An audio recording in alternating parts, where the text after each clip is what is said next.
मध्य प्रदेश के छतरपुर जिले के राजनगर विकास खंड में अतिथि शिक्षक फर्जी भर्ती भ्रष्टाचार का खुलासा हुआ है। करीब 20 से 22 शिक्षकों पर न्यायालय द्वारा एफआईआर दर्ज करने के आदेश दिए गए हैं।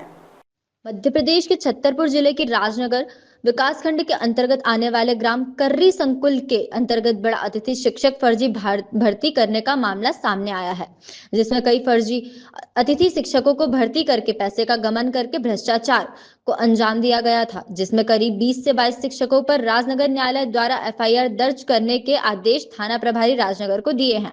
साथ ही कई अन्य लोगों के नाम भी एफआईआर में जांच के बाद जुड़ सकते हैं। एवं सूत्रों की माने तो उक्त मामले में बड़े बड़े आला अधिकारी शामिल हैं।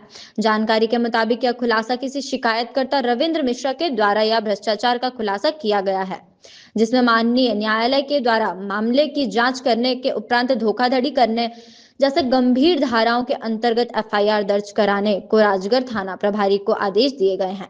पुलिस जांच में जुट गई है। नमस्कार, आप देख रहे हैं वंदे भारत न्यूज चैनल और मैं हूं बालकिशन विश्वकर्मा। आज मैं पहुंचा हूं छतरपुर जिले के आने वाले राजनगर ब्लॉक के अंतर्गत एक ऐसे भ्रष्टाचार का उजागर किया गया है जिसमें करीब 22 शिक्षकों के ऊपर माननीय राजनगर की न्यायालय के द्वारा एफआईआर करने के आदेश दिए गए हैं। जी हां, आज मैं इस मौके पर पहुंचा हूं, राजनगर के थाने के पास पहुंचा हूं, जहां पर जिस व्यक्ति के द्वारा ये एफआईआर करवाई गई है वो भी व्यक्ति हमारे साथ आज मौजूद है। मैं आपको जानकारी के लिए बता दूं, मध्य प्रदेश में बेरोजगारी का आलम तो आप जान ही रहे हैं कि हर तीसरे घर में बेरोजगार है और आने वाले समय में हर दूसरे घर में बेरोजगार होते जा रहे हैं। लगातार इस व्यक्ति के द्वारा रोजगार को लेकर अतिथि शिक्षक के लिए आवेदन किया गया था, लेकिन आवेदन तो नहीं लिया गया, लेकिन उस भ्रष्टाचार इस तरह से इस कदर किया गया कि उस अतिथि शिक्षक में बड़े से बड़ा घोटाला कर दिया, जिसमें यहाँ के पूर्व के बीओ से लेकर संकुल प्रचार से लेकर कई कर्मचारी इसमें शामिल है। मेरे साथ आपका वंदे भारत न्यूज चैनल में स्वागत है। सबसे पहले नंबर आपका मैं नाम जानना चाहता हूँ। रविंद्र मिश्रा। कहाँ के निवासी हैं आप? मैं राजनगर का निवासी हूँ। क्या मामला है, पूरा डिटेल से बताएं मुझे। जी बालकिशन जी, आपको मैं सारी जानकारी दूंगा, विस्तृत दूंगा। ये जो प्रकरण है ये 2017-18 का प्रकरण है। इसमें तत्कालीन विकासखंड शिक्षा अधिकारी एम के त्रिपाठी जी थे, उस समय पदस्थ थे राजनगर में, और उस समय पे तत्कालीन जो संकुल प्राचार्य थे आर के पांडे जी, वो कर्री प्राचार्य थे। उस समय शासन के जो आदेश थे अतिथि शिक्षकों को रखने के लिए, तो उस समय इनके द्वारा शासन के आदेश को दरकिनार किया गया।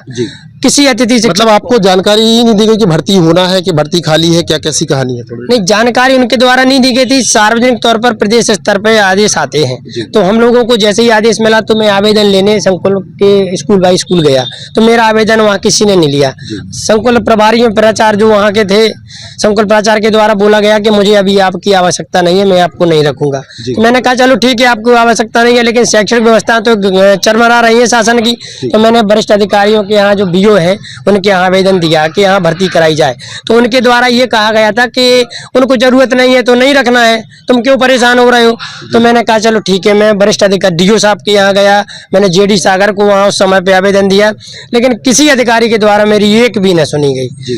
तो फिर आपको पता कैसे चला कि इसमें भ्रष्टाचार कैसे हुआ है, किस तरह से मैटर सामने आया, इसमें थोड़ा बताइए। जी मैं आपको बिल्कुल बताऊंगा कि जब मैंने दिसंबर से जनवरी के बीच में एक आवेदन लगाया, आवेदन में हमने जानकारी मांगी थी कि वर्तमान में कितने अतिथि शिक्षक कार्यरत हैं, तो मुझे जानकारी दी गई थी कि वर्तमान में कोई अतिथि शिक्षक कार्यरत नहीं है, क्योंकि उनके द्वारा कोई भर्ती नहीं की गई थी, इसलिए जानकारी निल दी गई थी।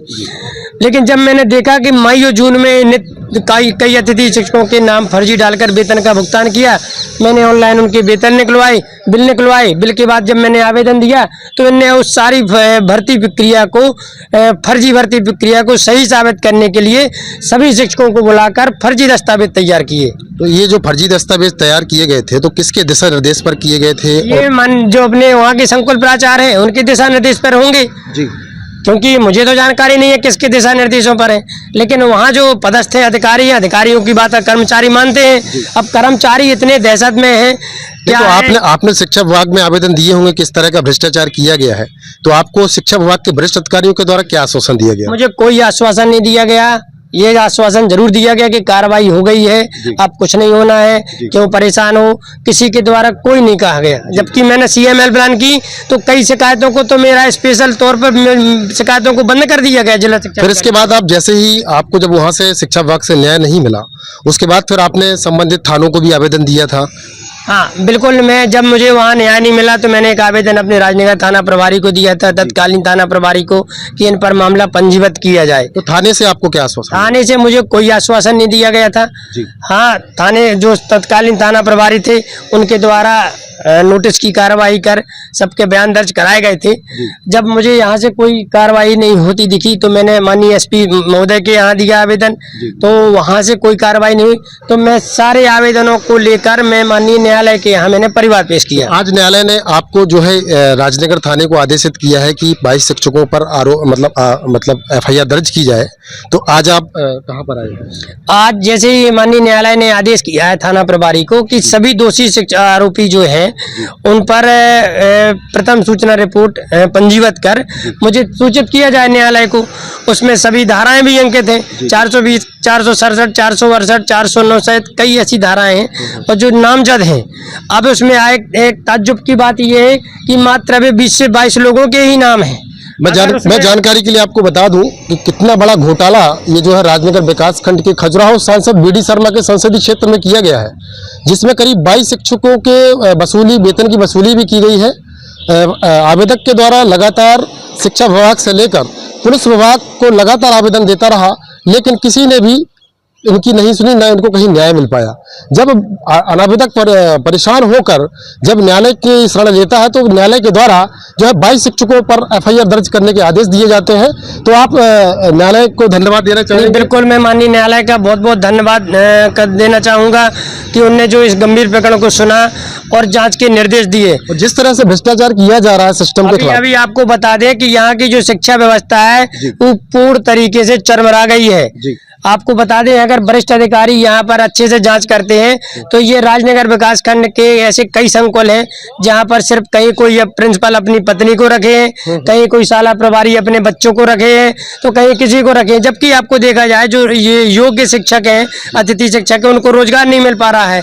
वो बेचारे दर दर भटक रहे हैं, अधिकारियों के यहाँ चक्कर काट रहे हैं, लेकिन आलम ये है कि सुनने वाला कौन है। अभी ये हमारे साथ थे रविंद्र मिश्रा जी, जिन्होंने मुझे बताया कि किस तरह से अतिथि शिक्षक का घोटाला किया गया, लगातार शिक्षा विभाग में किस तरह का भ्रष्टाचार किया जा रहा है, सगे संबंधियों को पोस्टों गेस्टों में रखा जा रहा है। आज राजनगर न्यायालय के द्वारा राजनगर थाने को आदेशित किया गया कि शिक्षकों पर एफआईआर दर्ज करके अग्रिम कार्रवाई प्रेषित करें।